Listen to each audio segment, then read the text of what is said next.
Hi friends, സച്ചിയുടെയും രേവതിയുടെയും പുതിയൊരു upcoming episode റിവ്യൂയിലേക്ക് എല്ലാവർക്കും സ്വാഗതം. രേവതിയുടെ സ്വർണം ശ്രുതിയാണ് മോഷ്ടിച്ചത്. അതിന് കൂട്ടുനിന്നത് ചന്ദ്രമതിയാണെന്നുള്ള സത്യം എല്ലാവരും അറിഞ്ഞിട്ടുണ്ട് കേട്ടോ. അങ്ങനെ ചന്ദ്രമതിയുടെ അടുത്ത് ഇനി ഒരിക്കലും മിണ്ടില്ലെന്ന് നമ്മുടെ രവീന്ദ്രൻ തീർത്തു പറയുകയും ചെയ്തിട്ടുണ്ട്. അതിനുശേഷമായിട്ട് ശ്രുതി ഇങ്ങനെ ഷോപ്പിലിരുന്നിട്ട് അതേക്കുറിച്ചൊക്കെ ചിന്തിച്ചുകൊണ്ടിരിക്കുകയാണ്. അങ്ങോട്ടേക്ക് ശ്രുതി വരുന്നുണ്ട് കേട്ടോ. എന്താ ശ്രുതി, നീ എന്ത് ഇത്ര ആലോചിച്ചിരിക്കുന്നത്? അത് ഞാൻ കാരണമാണ് വീട്ടിലിപ്പോൾ എല്ലാ പ്രശ്നവും ഉണ്ടായിരിക്കുന്നത്. അമ്മയുടെ അടുത്ത് അച്ഛൻ മിണ്ടുന്നു കൂടിയില്ല. എനിക്ക് സപ്പോർട്ട് ചെയ്യാൻ വന്നിട്ട് അമ്മ ഇപ്പോൾ വെറുതെ ഒരുപാട് വിഷമിക്കുന്നുണ്ട് എന്നൊക്കെ ഇങ്ങനെ ശ്രുതി പറയുന്ന സമയത്ത് ശ്രുതി പറയുന്നുണ്ട്, ശ്രുതി, ഈ കാര്യങ്ങളൊന്നും ഇപ്പോൾ പറഞ്ഞിട്ട് കാര്യമില്ല. ഇതിനു മുമ്പേ ചിന്തിക്കേണ്ട കാര്യമായിരുന്നു ഇത്. എന്നോട് ഈ കാര്യങ്ങൾ നേരത്തെ നിങ്ങൾ ഒന്ന് സൂചിപ്പിച്ചിരുന്നെങ്കിൽ എന്തെങ്കിലും പോംവഴി ഞാൻ കാണില്ലായിരുന്നോ? എന്നിൽ നിന്ന് മറച്ചു വെച്ചതുകൊണ്ടല്ലേ ഇപ്പോൾ ഇതൊക്കെ പ്രശ്നങ്ങളുണ്ടായിരുന്നു. അത് ശ്രുതി നിന്നോട് പറഞ്ഞു കഴിഞ്ഞാൽ പിന്നെ എന്നോടുള്ള ഒരു റെസ്പെക്റ്റും സ്നേഹവും ഒക്കെ കുറയുമെന്ന് കരുതിയിട്ടാണ് ഞാൻ നിന്നോട് പറയാതിരുന്നത്. ഓ, അതെന്തായാലും നന്നായി. ഇപ്പോൾ കണ്ടില്ലേ, ഇപ്പോൾ അതിൻ്റെ പേരിൽ എന്തൊക്കെ പ്രശ്നങ്ങളാണ്. ശ്രുതി ഇപ്പോൾ വീട്ടിലെല്ലാവരുടെയും മുമ്പിൽ നാണം കെട്ടല്ലേ. ശ്രുതി നാണം കെട്ടതുകൊണ്ട് തന്നെ ഞാൻ ആ സച്ചിയുടെയും രേവതിയുടെയും മുമ്പിൽ തല കുനിച്ച നടക്കുന്നത് പോലും. ഇതുകൊണ്ടൊക്കെയാ ശ്രുതി പറയുന്നത് ഒരു എന്നിൽ നിന്ന് മറച്ചു വെക്കില്ലെന്ന്. ഇപ്പോൾ കണ്ടില്ലേ എന്തൊക്കെയാ പ്രശ്നങ്ങളാണ് ഉണ്ടായത്. സോറി ശ്രുതി, ഞാൻ അത്രയ്ക്കൊന്നും വിചാരിച്ചില്ല. ഞാൻ ഇതൊന്നും ചെയ്യാൻ പാടില്ലായിരുന്നു. ഞാൻ രേവതിയുടെ ആ സ്വർണം മോഷ്ടിക്കാനായിട്ട് പാടില്ലായിരുന്നു. തന്നെയല്ല, ഇത് നിന്നിൽ നിന്ന് മറച്ചു വെച്ചത് വലിയൊരു തെറ്റായിട്ട് എനിക്കിപ്പോൾ ഫീൽ ചെയ്യുന്നുണ്ട് എന്നൊക്കെ ഇങ്ങനെ ശ്രുതി പറയുമ്പോഴേക്കും ശ്രുതി പറയുന്നുണ്ട്, ഇനിയിപ്പോൾ അതിനെക്കുറിച്ചൊന്നും ചിന്തിച്ച് വിഷമിച്ചിട്ട് കാര്യമില്ല. ഇനി വരാൻ പോകുന്ന കാര്യങ്ങളെക്കുറിച്ച് ചിന്തിക്ക് ശ്രുതി എന്ന് പറയുകയാണേ. അപ്പോഴേക്കും ശ്രുതി പറയുന്നുണ്ട്, അല്ല ശ്രുതി, നീ ആ പൈസ കൊടുത്തോളാന്ന് ഏറ്റുപോയി. ഇനിയിപ്പോൾ നമ്മൾ അത്രയും ക്യാഷിനെ എന്താ ചെയ്യുക? ശ്രുതി, അതെന്തായാലും എങ്ങനെയെങ്കിലും അറേഞ്ച് ചെയ്തേ പറ്റൂ. നീതിനെക്കുറിച്ച് സച്ചി ഇപ്പോഴും പറഞ്ഞ് നാണം കെടുത്തിക്കൊണ്ടിരിക്കുക. ഇപ്പോൾ രേവതിയുടെ സ്വർണം എടുത്തതും ഇനിയിപ്പോൾ ആ ക്യാഷ് കൊടുത്തില്ലെങ്കിൽ ആ വീട്ടിൽ നമുക്കൊരിക്കലും ഒരു വിലയും റെസ്പെക്റ്റും ഉണ്ടായില്ല. എപ്പോഴും സമാധാനം ഇല്ലാതെ നമ്മൾ അവിടെ ജീവിക്കേണ്ടി വരുമെന്ന് പറയുമ്പോഴേക്കും ശ്രുതി പറയുന്നുണ്ട്, സോറി ശ്രുതി, നീ എന്നോട് ക്ഷമിക്ക്. ഞാൻ കാരണം ആ വീട്ടിൽ നിൻ്റെ പേരും മര്യാദയും ഒക്കെ നഷ്ടപ്പെട്ടു അല്ലേ. എല്ലാം ഞാൻ കാരണമെന്ന് പറഞ്ഞിട്ട് ശ്രുതി ഭയങ്കരമായിട്ട് ഇങ്ങനെ സെൻറ്റിമെൻ്റൽ ആവുന്നുണ്ട്. ഓ ശ്രുതി, ഈ സ്റ്റോറി പറച്ചിൽ ആദ്യം ഒന്ന് നിർത്തുന്നുണ്ടോ? ഇനിയിപ്പോൾ നമ്മൾ എന്താ മുമ്പോട്ട് പോകാൻ വേണ്ടിയിട്ട് ചിന്തിക്ക്, അതിനെക്കുറിച്ച് ചിന്തിക്കുന്നു പറഞ്ഞെന്നുണ്ട് കേട്ടോ. അപ്പോഴേക്കും ശ്രുതി ഇങ്ങനെ മിണ്ടാതെ ഇരിക്കുന്നുണ്ട്. അങ്ങനെ അവർ രണ്ടുപേരും സംസാരിച്ചുകൊണ്ടിരിക്കുന്ന സമയത്തേക്ക് അങ്ങോട്ടേക്ക് പോലീസുകാർ കയറി വരുന്നുണ്ട് കേട്ടോ. അതോടെ കാണുമ്പോഴേക്കും നമ്മുടെ ശ്രുതി ആകെ പേടിച്ച് ഒന്ന് ഷോക്കായി പോകുന്നുണ്ട്. ശ്രുതിയാണെങ്കിൽ പതുക്കെ ശ്രുതിയുടെ പുറകിലേക്ക് ഇങ്ങനെ മാറുകയാണ് കേട്ടോ. അപ്പോഴേക്കും ശ്രുതിക്ക് നല്ല ദേഷ്യം വരുന്നുണ്ട്. ശ്രുതി, നമ്മൾ ആരുടെയും മോഷ്ടിച്ചിട്ടൊന്നും ഇല്ലല്ലോ, പിന്നെ എന്തിനാ പോലീസുകാരെ കാണുമ്പോൾ പേടിക്കുന്നത്? ഇങ്ങോട്ടേക്ക് ഇറങ്ങി വാ, നമുക്ക് പോയി അവരെന്തിനാ വന്നേന്ന് അന്വേഷിക്കാമെന്ന് പറഞ്ഞിട്ട് ശ്രുതി ദേഷ്യപ്പെട്ട് അങ്ങ് പോവാണ് കേട്ടോ. അപ്പോഴേക്കും ശ്രുതിയും പുറകെ ചെല്ലുന്നുണ്ട്. ഈ സമയം പോലീസുകാരിൽ ഒരാൾ ചോദിക്കുന്നുണ്ട്, അല്ല, നിങ്ങളുടെ ഷോറൂമിൽ നിന്നല്ലേ കുറേ സാധനങ്ങൾ മോഷണം പോയെന്നും പറഞ്ഞ് കംപ്ലൈൻറ്റ് വന്നിരുന്നത്? അതെ സാർ, ഇവിടെ നിന്നാണ്.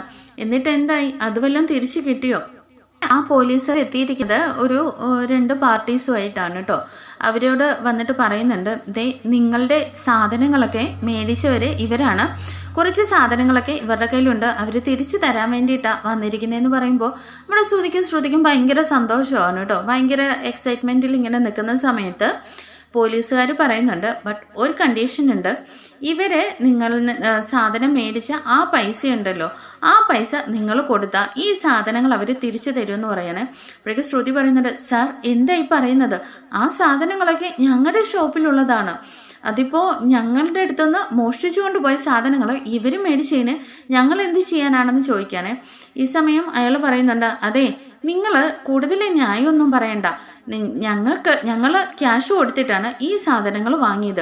അപ്പോൾ പിന്നെ ആ ക്യാഷ് തരാണ്ട് ഞാൻ ഈ സാധനങ്ങൾ തിരിച്ചു തരില്ല. പിന്നെ ഞങ്ങൾക്ക് ആ ക്യാഷ് തരാൻ ആരാ തരുന്നതെന്ന് ചോദിക്കുമ്പോൾ ശ്രുതി പറയുന്നുണ്ട്, അയ്യോ നിങ്ങളെന്താ ഈ പറയുന്നത്? ഞങ്ങളുടെ കടയിൽ നിന്ന് മോഷണം പോയതാണല്ലോ, അപ്പോൾ പിന്നെ ഞങ്ങൾ എന്തിനാ ക്യാഷ് തരുന്നേ എന്നൊക്കെ പറഞ്ഞിട്ട് 2 കൂട്ടരും അങ്ങോട്ടും ഇങ്ങോട്ടും ഭയങ്കരമായിട്ട് തർക്കിക്കുകയാണ് കേട്ടോ. ഈ സമയം പോലീസുകാർ പറയുന്നുണ്ട്, നിങ്ങളിപ്പോൾ ഒന്ന് നിർത്തിക്കേ.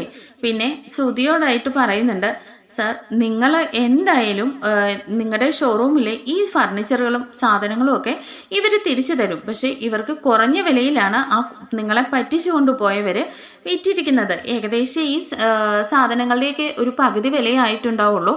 ആ പകുതി ഇവർ മുടക്കി ആ ക്യാഷ് കൊടുത്താൽ ഇവർ ഈ സാധനങ്ങൾ തിരിച്ചു തന്നോളൂ എന്ന് പറയുകയാണേ.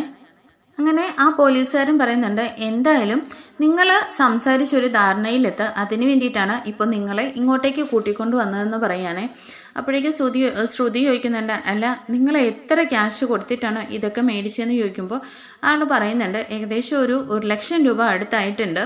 TV, ഫ്രിഡ്ജ്, വാഷിംഗ് മെഷീൻ ഇങ്ങനെ കുറേ സാധനങ്ങളൊക്കെ മേടിച്ചിരുന്നു. അതിന് അത്രയും ക്യാഷ് ആയിട്ടുണ്ടെന്ന് പറയുമ്പോഴേക്കും ശ്രുതി പറയുന്നുണ്ട്, ഓക്കെ ഞങ്ങൾ ആ ക്യാഷ് തന്നോളാം, അപ്പോൾ ഞങ്ങളുടെ സാധനങ്ങളെല്ലാം ഇങ്ങ് തന്നേക്കെന്ന് പറയുകയാണേ.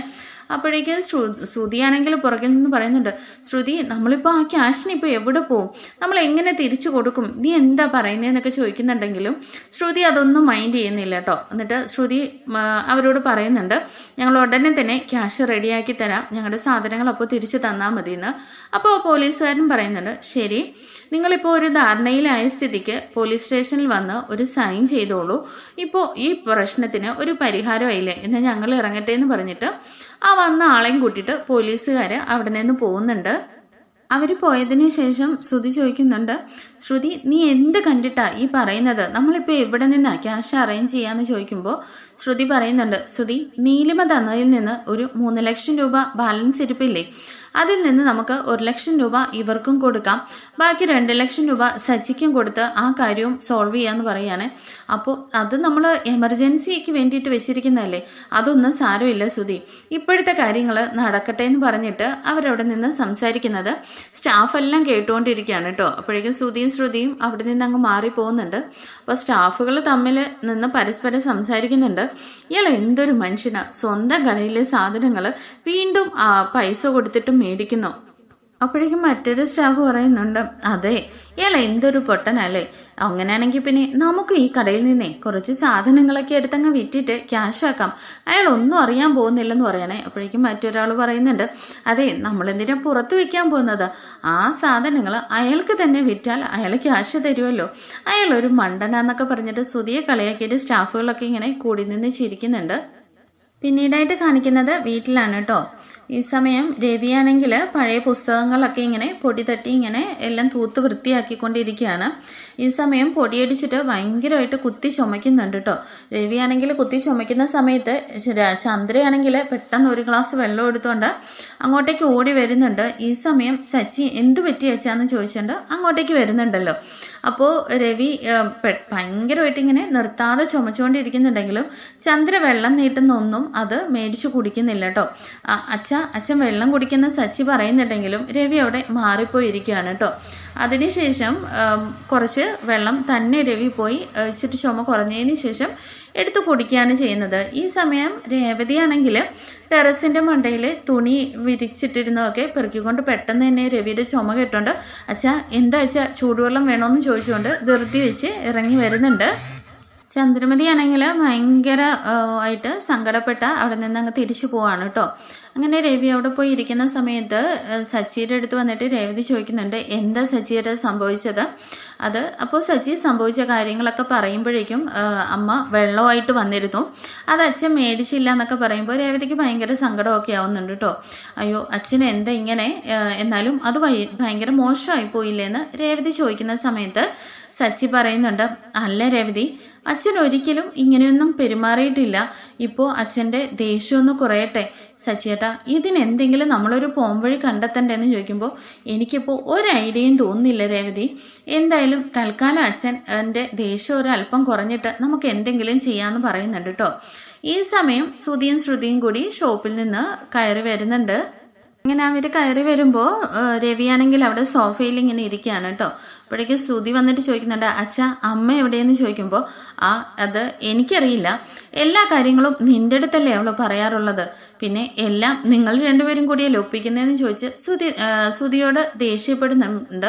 അപ്പോഴേക്കും ശ്രുതി പറയുന്നുണ്ട്, ഓ അമ്മ എന്ത് ചെയ്യുമെന്ന് ചോദിച്ചതിന് ഇത്ര വലിയ പ്രശ്നമാണോ എന്ന് ചോദിച്ചിട്ട് ശ്രുതി ഇങ്ങനെ തിരിഞ്ഞു കേൾക്കാണ് കേട്ടോ. ശ്രുതി പറയുന്നുണ്ട്, അത് അങ്കിൾ ആൻറ്റിയോട് മിണ്ടിയില്ലല്ലോ, എന്തായാലും ശ്രുതി ആൻറ്റി റൂമിൽ ഇത് കാണും, പോയി വിളിച്ചിട്ട് വന്നും പറഞ്ഞിട്ട് ശ്രുതിയെ പറഞ്ഞു വിടുന്നുണ്ട്. ഈ സമയം ശ്രുതിയാണെങ്കിൽ രേവതി എന്ന് പറഞ്ഞ് ഭയങ്കര പവറിൽ വിളിക്കുകയാണ് കേട്ടോ. അപ്പോഴേക്കും രേവതി എന്താ ശ്രുതി എന്ന് ചോദിച്ചുകൊണ്ട് ഓടി വരുന്നുണ്ട്. അപ്പോഴേക്കും സച്ചി ഇവിടെ ഇല്ലേന്ന് ചോദിക്കുകയാണ്. ഇത് കേട്ടുകൊണ്ട് സച്ചി എന്താ പാർലറായിട്ടത്തെ ഇവിടെ വല്ല പഞ്ചായത്ത് നടത്തുന്നുണ്ടോ എന്ന് ചോദിച്ചുകൊണ്ട് അതൊക്കെ പറയാം, വർഷ ഇവിടെ ഇല്ലേന്ന് ചോദിക്കുകയാണ്. വർഷ അവർ ശ്രീകാന്ത് എത്തിയിട്ടില്ലെന്ന് പറയുന്നുണ്ട്. ഈ സമയം ചന്ദ്രമതിയെയും കൂട്ടിക്കൊണ്ട് ശ്രുതിയും ഹാളിലേക്ക് വരുന്നുണ്ട്. അങ്ങനെ ശ്രുതി ചന്ദ്രമതിയും കൂട്ടിക്കൊണ്ടു വന്നിട്ട് അമ്മ ഇനി എന്തായാലും തലകുനിച്ച് നിൽക്കേണ്ട കാര്യമില്ല. ഞാൻ ഉള്ളിടത്തോളം കാലം ഈ വീട്ടിൽ അമ്മയെ അപമാനിതനായിട്ട് കാണാനായിട്ട് ഞാൻ സമ്മതിക്കില്ല എന്ന് പറഞ്ഞിട്ട് ശ്രുതി ഭയങ്കര ഗമയിൽ പിടിച്ചുകൊണ്ട് വരികയാണ് കേട്ടോ. അപ്പോഴേക്കും സച്ചി പറയുന്നുണ്ട്, നീ അല്ലെങ്കിൽ തന്നെ അമ്മ ഈ വീട്ടിൽ അപമാനപ്പെട്ടിട്ടുണ്ടെങ്കിൽ അത് നീ മാത്രം കാരണം കൊണ്ടാണെന്ന് പറയുമ്പോഴേക്കും ശ്രുതിക്ക് നല്ല ദേഷ്യം വരുന്നുണ്ട് കേട്ടോ. എന്താ സച്ചി നീ പറയുന്നത്? ഇനി മേല ശ്രുതിയെ ഇങ്ങനെ കളിയാക്കി സംസാരിക്കാൻ പാടില്ല എന്ന് പറയുന്നുണ്ട്. അപ്പോഴേക്കും രേവതി പറയുന്നുണ്ട്, നിങ്ങളുടെ ഭർത്താവ് കാണിച്ചതിൻ്റെ മറുപടിയായിട്ടാണ് സച്ചിയേട്ടൻ സംസാരിക്കുന്നത്, അല്ലാതെ സച്ചിയേട്ടൻ പുതിയതായിട്ടൊന്നും പറഞ്ഞില്ലല്ലോ എന്ന് രേവതി നല്ല മറുപടി കൊടുക്കുന്നുണ്ട്. ഇത് കേട്ടിട്ട് ശ്രുതിയാണെങ്കിൽ ഭയങ്കര ദേഷ്യത്തോടു കൂടി രേവതിയുടെ അടുത്തേക്ക് ചെല്ലുന്നുണ്ട് കേട്ടോ. അതിനുവേണ്ടി എന്ത് വലിയ തെറ്റാ ഞാൻ ചെയ്തത് ഇത്രയ്ക്ക് അങ്ങോട്ട് പറയാമെന്ന് ചോദിച്ചുകൊണ്ട് ചെല്ലുമ്പോഴേക്കും സച്ചിന്നുണ്ട്, ശരിയാണല്ലോ അല്ലേ, ഇത്രയും വലിയ കാര്യം ചെയ്തിട്ട് അതൊന്നും നിനക്ക് നിസ്സാരമായിരിക്കുമല്ലോ, നീ ചെയ്തത് വെച്ച് നോക്കുമ്പോൾ ഇതൊക്കെ ചെറുതാന്ന് പറഞ്ഞിട്ട് സച്ചി ഇങ്ങനെ നിൽക്കുകയാണ്. സച്ചി നീ ആവശ്യമില്ലാത്ത കാര്യങ്ങളിപ്പോൾ സംസാരിക്കില്ലെന്ന് പറഞ്ഞിട്ട് ശ്രുതി ദേഷ്യപ്പെടുന്നുണ്ട് കേട്ടോ. ആവശ്യമില്ലാത്ത കാര്യങ്ങളാണല്ലോ, നീ പറഞ്ഞതിന് മറുപടിയാ ഞാൻ പറഞ്ഞെന്ന് പറയുമ്പോഴേക്കും ശ്രുതിക്ക് നല്ല ദേഷ്യപ്പെട്ടിട്ട് ശ്രുതി പറയുന്നുണ്ട്, സച്ചി നീ ഒന്ന് നിർത്തുന്നുണ്ടോ? ഞാൻ നിർത്തണോ വേണ്ടയോ എന്ന് ഞാൻ തീരുമാനിക്കാം. പിന്നെ ഈ പഞ്ചായത്ത് കൂട്ടിയത് എന്തിനാണെന്ന് പറയുമ്പോഴേക്കും ശ്രുതി അങ്ങ് മിണ്ടാതിരിക്കുന്നുണ്ട് കേട്ടോ. എന്നിട്ട് ആൻറ്റി ദേണ്ടേ ഇവർക്ക് കൊടുക്കുവാനുള്ള സ്വർണത്തിൻ്റെ 2 ലക്ഷം രൂപ ഞങ്ങൾ കൊണ്ടുവന്നിട്ടുണ്ടെന്ന് പറഞ്ഞുകൊണ്ട് ശ്രുതി ഇങ്ങനെ അത് ബാഗിൽ നിന്ന് ക്യാഷ് എടുത്ത് നീട്ടുകയാണ്. അപ്പോഴേക്കും ചന്ദ്രമതി ചോദിക്കുന്നുണ്ട്, അല്ല ശ്രുതി ഇത്രയും പെട്ടെന്ന് എവിടെ നിന്നാ ഈ ക്യാഷ്? അപ്പോഴേക്കും സച്ചി പറയുന്നുണ്ട്, നിങ്ങളുടെ വളയൊക്കെ ഊരി വെച്ചിരുന്നല്ലോ, അത് അകത്തു പോയി നോക്കുണ്ടോ ഇല്ലയോ എന്ന് പറയുമ്പോഴേക്കും ശ്രുതി പറയുന്നുണ്ട്, സച്ചി അതിൻ്റെ ഒന്നും ആവശ്യം തൽക്കാലം ഞങ്ങൾക്കില്ല, പിന്നെ ഈ ക്യാഷ് എൻ്റെ അച്ഛൻ അയച്ചു തന്നാന്ന് പറഞ്ഞിട്ട് ശ്രുതി ഇങ്ങനെ നിൽക്കുകയാണ്. ഇത് കേട്ടിട്ട് രവി ചോദിക്കുന്നുണ്ട്, അല്ല ശ്രുതിയുടെ അച്ഛൻ ജയിലിലാണെന്നല്ലേ പറഞ്ഞത്? അപ്പോഴേക്കും സച്ചി പറയുന്നുണ്ട്, ഒന്നും അറിയില്ലേ, അദ്ദേഹം ജയിലിലിപ്പോൾ ബാങ്കൊക്കെ നടത്തുന്നുണ്ടെന്ന് പറഞ്ഞിട്ട് സച്ചി കളിയാക്കുകയാണ്. അപ്പോഴേക്കും ശ്രുതി പറയുന്നുണ്ട്, ശ്രുതിയുടെ ഇളയച്ചനോട് പറഞ്ഞിട്ട് അങ്ങനെ അയച്ചു തന്നതാണെന്ന് പറയുമ്പോഴേക്കും ചന്ദ്രമതി ചോദിക്കുന്നുണ്ട്, അല്ല ശ്രുതി നീ അച്ഛനോട് ക്യാഷ് ചോദിച്ചോ? അപ്പോഴേക്കും ശ്രുതി പറയുന്നുണ്ട്, ആൻറ്റി എനിക്ക് അച്ഛനോട് ക്യാഷ് ചോദിക്കേണ്ടി വന്നു എന്ന് പറയുമ്പോൾ ചന്ദ്രമതി ഭയങ്കര ആവേശത്തിലാവുകയാണ് കേട്ടോ. അല്ല ശ്രുതി അപ്പോൾ നീ ഇവിടെ നടന്ന കാര്യങ്ങളൊക്കെ പറഞ്ഞോ? ഇല്ല ആൻറ്റി, എന്തായാലും ഇവിടുത്തെ ഒരു ഫാമിലി പ്രോബ്ലംസും അച്ഛനെ ഞാൻ അറിയിക്കില്ല, പിന്നെ ബിസിനസ് ആവശ്യത്തിന് വേണ്ടിയിട്ട് എന്ന് പറഞ്ഞിട്ടാണ് ഞാൻ ക്യാഷ് മേടിച്ചതെന്ന് പറയുകയാണ്. അപ്പോഴേക്കും ചന്ദ്രമതിക്ക് ഒരു ഇച്ചിരി സമാധാനം ആവുന്നുണ്ട് കേട്ടോ. അപ്പോഴേക്കും ക്യാഷ് എടുത്തിട്ട് ശ്രുതിയാണെങ്കിൽ ക്യാഷ് എടുത്ത് ശ്രുതിയുടെ കയ്യിൽ കൊടുക്കുന്നുണ്ട്. അങ്ങനെ ശ്രുതി ആ ക്യാഷുമായിട്ട് രവിയുടെ അടുത്തേക്ക് ചെല്ലുകയാണ് കേട്ടോ. ഇതാച്ചാൽ അവരുടെ സ്വർണത്തിൻ്റെ മുഴുവൻ പണവും ഇതിനകത്തുണ്ടെന്ന് പറഞ്ഞിട്ട് രവിയുടെ നേരെ നീട്ടുമ്പോഴേക്കും രവി പറയുന്നുണ്ട്, അല്ല എൻ്റെ സ്വർണ്ണം അല്ലല്ലോ നിങ്ങൾ എടുത്തുകൊണ്ട് പോയത്, ആരുടെ സ്വർണ്ണമാണ് നിങ്ങൾ എടുത്തത്, അവരുടെ കയ്യിൽ കൊണ്ടുപോയി പണം കൊടുക്കുമെന്ന് പറയുന്നുണ്ട്. എന്നാൽ അതിന് മറുപടിയായിട്ട് ഭയങ്കര കഷ്ടമാണല്ലോ എന്നൊക്കെ ചന്ദ്രമതി മനസ്സിൽ പറയുന്നുണ്ടെങ്കിലും രവീന്ദ്രൻ്റെ അടുത്ത് മറുപടിയൊന്നും പറയാൻ പറ്റാത്ത സാഹചര്യമാണല്ലോ. അപ്പോഴേക്കും ശ്രുതിയുടെ അടുത്ത് പറയുന്നുണ്ട്, അവളുടെ വീട്ടിൽ നിന്ന് എന്തോ സ്വർണം കൊണ്ടുവന്ന രീതിയിലാണല്ലോ അവളിവിടെ കിടന്നാടിയത്, ആ പൂ കെട്ടുന്നവളുടെ കയ്യിലേക്ക് കൊണ്ടുപോയി കൊടുത്തേരെന്ന് പറയാണ് കേട്ടോ. അങ്ങനെ ശ്രുതിയാണെങ്കിൽ എന്നാലും രേവതിയുടെ അടുത്ത് കൊടുക്കുന്നില്ല, സച്ചിയുടെ അടുത്തേക്ക് ക്യാഷ് നീട്ടിയിട്ട് മുഖം ഇങ്ങനെ തിരിച്ചു വെച്ചിട്ടാണ് കേട്ടോ സച്ചിയുടെ അടുത്തേക്ക് ക്യാഷ് നീട്ടുന്നത്. അപ്പോഴേക്ക് രവി പറയുന്നുണ്ട്, സച്ചി നീ ആ ക്യാഷ് അങ്ങ് വാങ്ങിക്കുന്നു. എന്നാൽ നമ്മുടെ സച്ചി ആണെങ്കിൽ ആ ക്യാഷ് വാങ്ങിക്കാൻ തയ്യാറാവുന്നില്ല. വേണ്ടച്ചാ എനിക്ക് ഈ പണം വേണ്ടച്ചാന്ന് പറയുമ്പോഴേക്കും ശ്രുതി പെട്ടെന്ന് എടുത്തുകൊണ്ട് തിരിഞ്ഞു പോകാൻ വേണ്ടി പോവാണ് കേട്ടോ. അപ്പോഴേക്കും നിൽക്കടാ അവിടെയെന്ന് പറഞ്ഞ് രവി വിളിക്കുകയാണ്. നീ കൊള്ളാലോ, പണമില്ലേ വേണ്ടെന്ന് ഉടനെ അങ്ങ് തിരിഞ്ഞോടുക അല്ലേ. എന്നിട്ട് രവി ചോദിക്കുന്നുണ്ട്, എന്താ സച്ചി നീ എന്താ ക്യാഷ് മേടിക്കാത്തത്? അച്ഛാ ഇത് 2 ലക്ഷം രൂപയാണ്. ഇവരെടുത്തുകൊണ്ട് പോയത് 5 ലക്ഷം രൂപയുടെ സ്വർണ്ണമാണ്. ഇതെന്താ വല്ല പലിശയ്ക്ക് മേടിച്ചതാണോ? കുറേശ്ശെയായിട്ട് പൈസ തരാൻ വേണ്ടിയിട്ട് എനിക്കിത് വേണ്ടാന്ന് പറയുമ്പോൾ ശ്രുതി പറയുന്നുണ്ട്, സച്ചി അത് ഞങ്ങൾ തരാമെന്ന് പറഞ്ഞല്ലോ, ഇപ്പോൾ ഇത് കുറച്ച് പൈസയുള്ളത് വാങ്ങിക്കെന്ന് പറയുമ്പോൾ സച്ചി പറയുന്നുണ്ട്, ആഹാ അല്ല പൗഡർ ഏട്ടത്തി, എന്തായാലും അച്ഛൻ്റെ കയ്യിൽ നിന്ന് മേടിച്ചെന്ന് പറഞ്ഞു, അപ്പോൾ പിന്നെ ആ 5 ലക്ഷം രൂപയായിട്ട് ഇങ്ങ് മേടിച്ചാൽ പോരായിരുന്നോ? അപ്പോഴേക്ക് ശ്രുതി പറയുന്നുണ്ട്, അതെ ഒന്നിച്ച് അത്രയും പൈസയൊന്നും ഒന്നിച്ച് ട്രാൻസ്ഫർ ചെയ്യാൻ പറ്റില്ല, അതുകൊണ്ടാണെന്ന് പറയുമ്പോൾ സച്ചി വയ്ക്കുന്നുണ്ട്, ആഹാ അത് കൊള്ളാലോ, അന്ന് ബിസിനസ് തുടങ്ങാൻ വേണ്ടിയിട്ട് 55 ലക്ഷം രൂപ ഒന്നിച്ചല്ലേ ട്രാൻസ്ഫർ ആയത്, ഇതിപ്പോൾ എന്താ പ്രശ്നം എന്ന് ചോദിക്കുമ്പോൾ ശ്രുതി പറയുന്നുണ്ട്. ശ്രുതിയാണെങ്കിൽ രേവതിയുടെ നേരെ തിരിഞ്ഞിട്ട് പറയുന്നുണ്ട്, രേവതി എൻ്റെ അച്ഛൻ ഇപ്പോൾ ഒരുപാട് ഡേഞ്ചർ സിറ്റുവേഷനിലാണുള്ളത്, എന്നിട്ടും ഞങ്ങളുടെ അവസ്ഥ ബിസിനസ്സിനെന്ന് പറഞ്ഞതുകൊണ്ട് മാത്രം അച്ഛൻ ഇത്രയും ക്യാഷ് ഉണ്ടാക്കി തന്നതാണ്. ഈ സമയം പറയുന്നുണ്ട്, അച്ഛാ കടയിൽ നിന്ന് മോഷണം പോയ സാധനങ്ങളൊന്നും ഇതുവരെ ഞങ്ങൾക്ക് തിരിച്ചു കിട്ടിയിട്ടില്ല, അതിനകത്ത് നിന്ന് തന്നെ നല്ല ലോസ് ഉണ്ടായിട്ടുണ്ട്. ഇപ്പോൾ ഇത്രയും ക്യാഷ് ഉള്ളത് മേടിക്കാൻ പറയാണ് കേട്ടോ. അപ്പോഴേക്ക് രവി പറയുന്നുണ്ട്, എടാ സച്ചി നീ ആ ക്യാഷ് മേടിക്കുക. അപ്പോൾ രവി പറയുന്നുണ്ട്, അത് തീരുമാനിക്കേണ്ടത് ഞാനല്ല അവരാണെന്ന് പറയുമ്പോൾ രേവതി പറയുന്നുണ്ട്, സച്ചിയേട്ടാ അവർ പിന്നീടായിട്ട് ബാക്കി തരാമെന്നല്ലേ പറഞ്ഞത്, ഇപ്പോൾ ഉള്ള ക്യാഷ് മേടിക്കുമെന്ന് പറയുമ്പോൾ സച്ചി പറയുന്നുണ്ട്, ശരി എന്നാൽ ഇങ്ങനെ തന്നേരെന്ന് പറഞ്ഞിട്ട് ആ ക്യാഷ് മേടിക്കുകയാണ്. സച്ചിയാണെങ്കിൽ ആ ക്യാഷ് മേടിച്ചിട്ട് ഇങ്ങനെ തിരിച്ചുമറിച്ചുമൊക്കെ നോക്കുകയാണ് കേട്ടോ. എന്തായാലും ഇത് ഒറിജിനൽ ക്യാഷ് തന്നെയാണോടാ, നിന്റെ കാര്യമായതുകൊണ്ട് വിശ്വസിക്കാൻ പറ്റില്ല, നീ അതുകൂടി ചെയ്യാനും മടിക്കില്ല എന്ന് പറഞ്ഞിട്ട് ശ്രുതി ഇങ്ങനെ പറയുമ്പോഴേക്കും ശ്രുതിക്ക് നല്ല ദേഷ്യം വരുന്നുണ്ട് കേട്ടോ. ശ്രുതി ഇങ്ങനെ ദേഷ്യപ്പെട്ട് രേവതി ഇങ്ങനെ നോക്കുന്നുണ്ട്. അപ്പോഴേക്ക് സച്ചി പറയുന്നുണ്ട്, 2 ലക്ഷം രൂപ വന്നു, ഇനിയിപ്പോൾ 53 ലക്ഷം രൂപ കൂടെ തിരിച്ചു കിട്ടിയ കണക്കെല്ലാം ഓക്കെ ആവെന്ന് പറയാനേ. അപ്പോഴേക്കും ശ്രുതി ചോദിക്കുന്നുണ്ട്, അതെ അങ്കിളിന് കൊടുക്കേണ്ട ക്യാഷ് അത് ഞങ്ങൾ അങ്കിളിന് കൊടുത്തോളാം, ഇപ്പോൾ സച്ചിയുടെ കാര്യം നോക്കെന്ന് പറയാനേ. അപ്പോഴേക്കും സച്ചി പറയുന്നുണ്ട്, അതെ പൗഡറേട്ടത്തി വലിയ ആളൊന്നും വേണ്ട, ഇതുപോലത്തെ പണിയും കാണിച്ചോണ്ടേ ഇനി ഇവിടെ വന്നിട്ടുണ്ടെങ്കിൽ ചേട്ടനാണെന്നൊന്നും ഞാൻ നോക്കില്ല, ഇവനെ അടിച്ച് ഞാൻ ശരിയാക്കുമെന്ന് പറയാണ്. അപ്പോഴേക്കും ചന്ദ്രമതിക്ക് നല്ല ദേഷ്യം വരുന്നുണ്ട് കേട്ടോ. മതി നിർത്തിക്കോ, നിങ്ങളുടെ കിട്ടാനുള്ള ക്യാഷ് നിങ്ങൾക്ക് കിട്ടിയില്ലേ?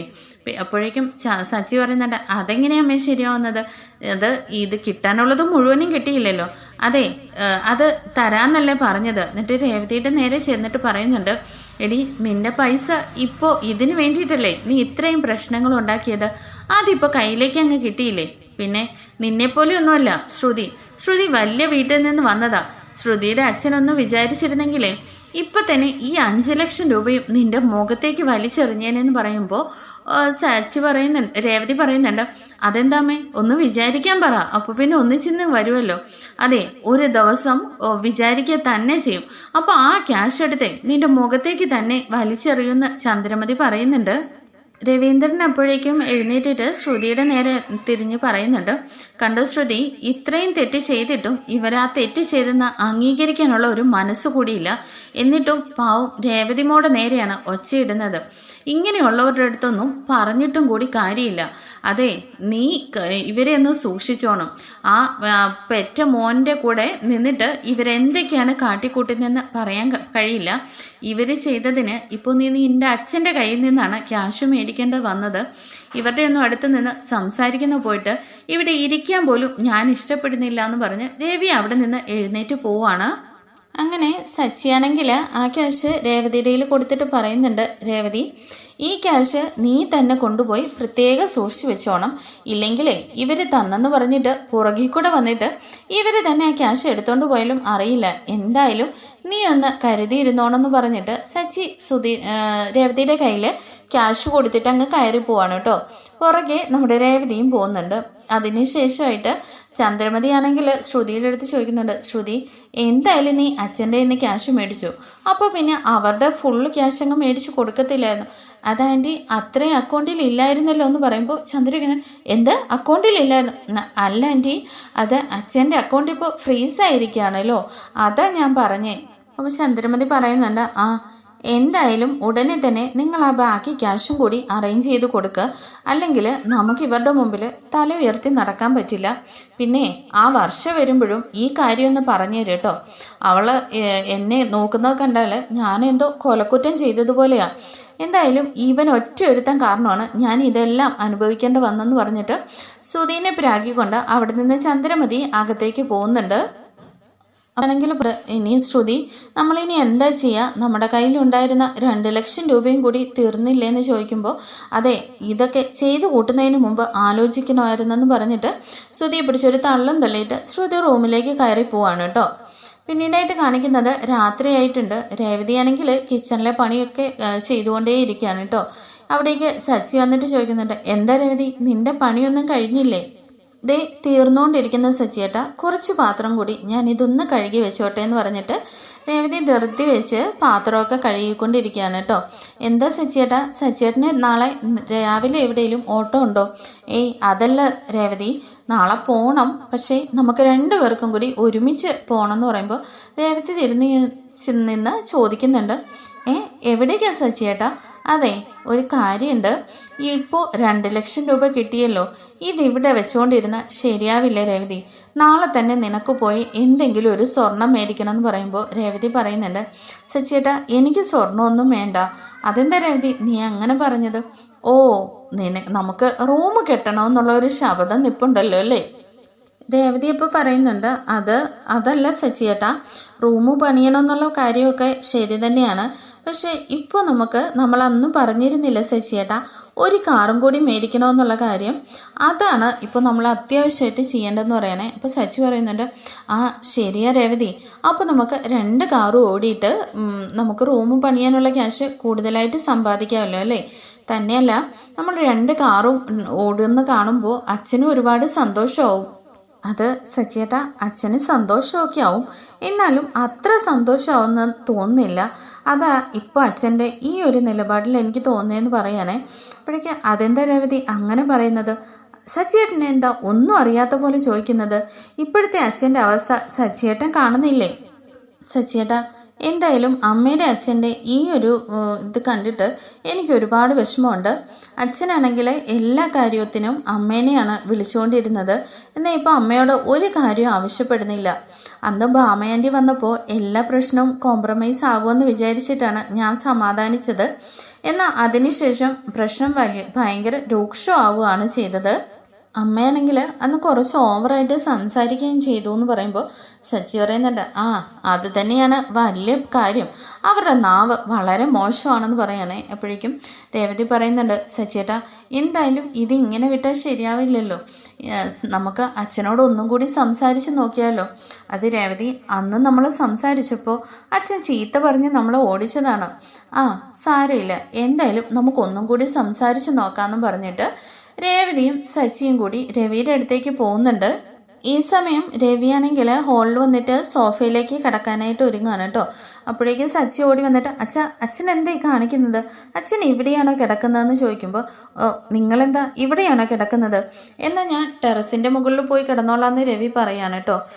അതല്ല അച്ഛാ, ഇവിടെ മൊത്തം പൊടിയല്ലേ, അച്ഛൻ അത് പിടിക്കില്ലല്ലോ, പിന്നെ റൂമിലാവുമ്പോൾ AC ഉണ്ടല്ലോ എന്ന് പറയുമ്പോൾ, എന്താടാ ഞാൻ ജനിച്ചപ്പോൾ തന്നെ AC കിടന്നിട്ടാണോ ജനിച്ചത്? സച്ചിയപ്പോൾ പറയുന്നുണ്ട്, അല്ല അച്ഛാ, അത് അച്ഛൻ ഇവിടെ കിടക്കുന്ന കാണുമ്പോൾ എനിക്ക് സഹിക്കുകയില്ല എന്ന് പറയാനേ. അപ്പോഴേക്ക് രേവതി പറയുന്നുണ്ട്, അച്ഛൻ ഇവിടെ കിടക്കുന്നത് എന്താണെന്ന് ഞങ്ങൾക്കറിയാം, എന്തായാലും അതൊക്കെ കളയച്ച, കൊച്ചു കുട്ടികളെ പോലെ ഇങ്ങനെ പിണങ്ങിയിരിക്കല്ലേ, അച്ഛൻ അമ്മയുടെ അടുത്ത് പോയി സംസാരിക്കുക, പ്രശ്നമെല്ലാം പെട്ടെന്ന് തന്നെ സോൾവ് ചെയ്യാമല്ലോ. അപ്പോഴേക്കും സച്ചിയും പറയുന്നുണ്ട്, അതെ അച്ഛാ, അവരിപ്പോൾ 2 ലക്ഷം രൂപ തന്നല്ലോ, പിന്നെ ഇനി ഉടനെ തന്നെ 3 ലക്ഷം രൂപയും കൂടി തന്നോളാന്ന് പറഞ്ഞിട്ടുമുണ്ട്. അപ്പോൾ പിന്നെ ഈ പ്രശ്നം ഇവിടെ കൊണ്ട് തീർന്നില്ലേ, അച്ഛൻ ഇനി അമ്മയുടെ അടുത്ത് പോയി സംസാരിക്കുമെന്ന് പറയാണ് കേട്ടോ. അപ്പോഴേക്ക് രവി പറയുന്നുണ്ട്, അതെ, ഇവിടുത്തെ പ്രശ്നം പണമല്ല മക്കളെ, ഗുണമാണെന്ന് പറയാണ് കേട്ടോ. അപ്പോഴേക്കും അതെ, അച്ഛൻ നല്ല കവിതയൊക്കെ നന്നായിട്ട് പറയുന്നുണ്ടല്ലോ. സച്ചി എന്നിട്ട് പറയുന്നുണ്ട്, അച്ഛനൊന്ന് എഴുന്നേറ്റ്, വേണമെങ്കിൽ 2 എണ്ണം പോയി കൊടുത്തോ, എന്നിട്ട് അച്ഛൻ അമ്മയോടൊന്ന് മിണ്ടിയിട്ട് അവിടെ പോയി കിടക്കുന്നു പറയാണ് കേട്ടോ. അപ്പോഴേക്ക് രവി പറയുന്നുണ്ട്, സച്ചി, നിന്നോട് ഞാൻ അന്നും പറഞ്ഞാണ്, ഇത് ഞാനും എൻ്റെ ഭാര്യയും തമ്മിലുള്ള പ്രശ്നമാണ്, ഇതിൽ നീ തലയിടണ്ടെന്ന് പറഞ്ഞതാണ്.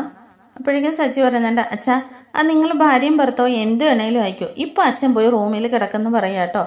ഈ സമയം നമ്മുടെ ചന്ദ്രമതി ആണെങ്കിൽ ഒരു പായും പുതപ്പും ഒക്കെ എടുത്തുകൊണ്ട് ഹാളിലേക്ക് ഇറങ്ങി വരുന്നുണ്ട്.